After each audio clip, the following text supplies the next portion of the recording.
Right మరొక breaking చూస్తున్నాం. హైదరాబాద్లో మెట్రో రైలు రెండవ దశ నిర్మాణానికి పరిపాలన అనుమతులు భారీ అయ్యాయి.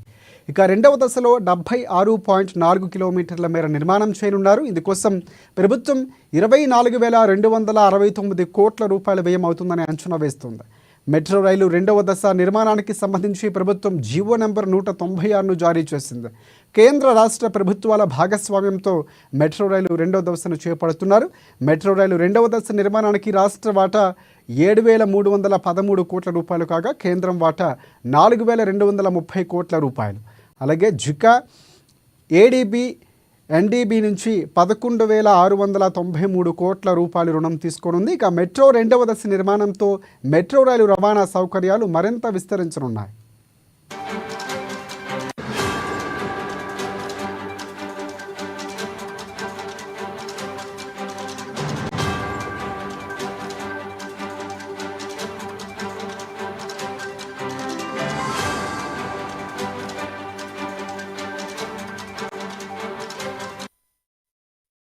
రైట్ హైదరాబాద్లో మెట్రో రైలు రెండవ దశ నిర్మాణానికి పరిపాలన అనుమతులు జారీ అయ్యాయి. రెండవ దశలో 76.4 కిలోమీటర్ల మేర నిర్మాణం చేయనున్నారు.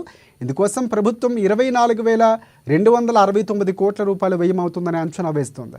ఇక మెట్రో రైలు రెండవ దశ నిర్మాణానికి సంబంధించి ప్రభుత్వం జీవో 196ను జారీ చేసింది. కేంద్ర రాష్ట్ర ప్రభుత్వాల భాగస్వామ్యంతో మెట్రో రైలు రెండవ దశను చేపడుతున్నారు.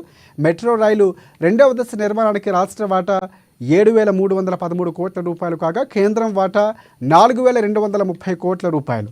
అలాగే జికా, ఏడీబీ, అలాగే ఎన్డీబీ నుంచి 11,693 కోట్ల రూపాయలు రుణం తీసుకోనుంది.